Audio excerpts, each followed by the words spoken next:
पहिली आमची मागणी होती, तुम्ही त्यांना ऑक्युपंट्स म्हणून जाहीर करा आणि जे काही तांत्रिक आणि लीगल संरक्षण असतं ते द्या. दुसरी गोष्ट म्हणजे हा जो तिढा निर्माण झालेला आहे कोर्टामध्ये, एक सक्षम प्राधिकरण कोण आहे हा लवकर सोडवा. कोर्टामध्ये तुमचा इगो बाजूला ठेवा आणि सांगा कोर्टाच्या समोर की म्हाडाच हे सक्षम प्राधिकरण आहे. का अजून ते अडले, का राज्य सरकारकडून पुढे काही कारवाई झाली नाही त्याच्यात कोणास ठाऊक. आणि तिसरी गोष्ट आणि सर्वात महत्त्वाची गोष्ट जी मी मागणी केली होती अधिवेशनात ती हीच होती की ज्या काही उपकर प्राप्त इमारती आहेत किंवा सेस प्रॉपर्टीज असतील किंवा पागडीवाले प्रॉपर्टीज असतील ह्यांना तुम्ही स्पष्टपणे एक ट्रिगर द्या की मोडकळीस बिल्डिंग आली असेल किंवा नसेल, पण 60 वर्षाची एकदा बिल्डिंग झाली तर पुनर्विकासाची संधी पहिली जागा मालकाला आणि मग तिकडच्या टेनंट्सना हे तुम्ही शक्य करून द्या. पण झालंय असं, एका बाजूला हे सगळं न होता जे काही गृहनिर्माण मंत्र्यांनी घोषणा केली ती फक्त आणि फक्त जागा मालकांसाठी होती आणि बिल्डरांसाठी होती. आणि म्हणून त्यांनी जे होर्डिंग लावलेत पागडी मुक्त मुंबई, त्याचा अर्थ हाच होतो की पागडीमध्ये सगळे राहणारे जे मुंबईकर आहेत, जे लाखो मुंबईकर आहेत, त्यांना मुंबईतून बाहेर घालवण्याचा किंवा मग ते अदानीचे कसे धारावीमधले लोक देवनार डम्पिंग ग्राउंडवर न्यायचं तसं तिथे देवनार डम्पिंग ग्राउंडवर नेण्याचा प्रयत्न हा कदाचित एकनाथ मिंदेंचा असू शकतो. पण बघा ना, जे मी फेकनाथ मिंदे एवढ्यासाठीच बोलतोय कारण सगळ्या गोष्टी तर फेक आहेतच, पण ही घोषणा देखील अशी फेक आहे त्यांची घोषणा काय, जर मी नीट ऐकलं असेल आणि तुम्ही पण नीट ऐका, ते त्यांच्या स्क्रीन व्हिडिओग्राफ पण आहे.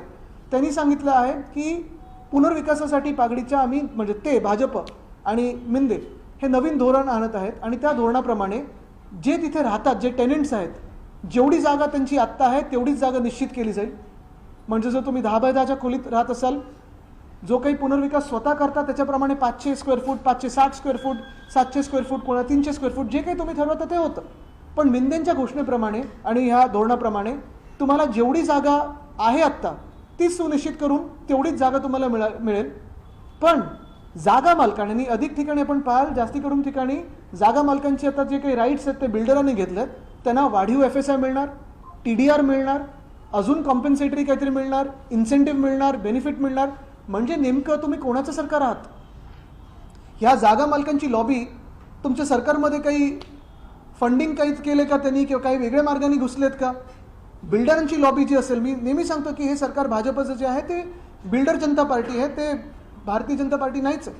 आणि खरोखर तुम्ही पाहाल की सगळ्या ज्या घोषणा आहेत ते बिल्डरांसाठी केलेल्या आहेत. तर ही पागडीची घोषणा, आणि आज आपल्याच माध्यमातून सगळ्या पागडीमध्ये राहणाऱ्या मुंबईकरांना मी विनंती करत आहे की हे जे काही पागडी मुक्त मुंबई जे बोलत आहेत, मिंदे बोलत असतील, भाजप बोलत असतील, फसवी घोषणा आहे, बळी पडू नका आणि जे सत्य आहे ते जाणून घ्या. त्यांना तुम्हाला मुंबईतून बाहेर काढून टाकायचं आहे. ही खरी गोष्ट आहे आणि खरी परिस्थिती आहे.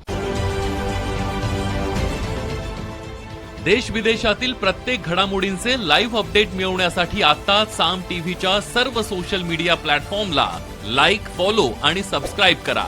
तसंच सर्व नोटिफिकेशनसाठी बेल आयकॉन प्रेस करायला विसरू नका.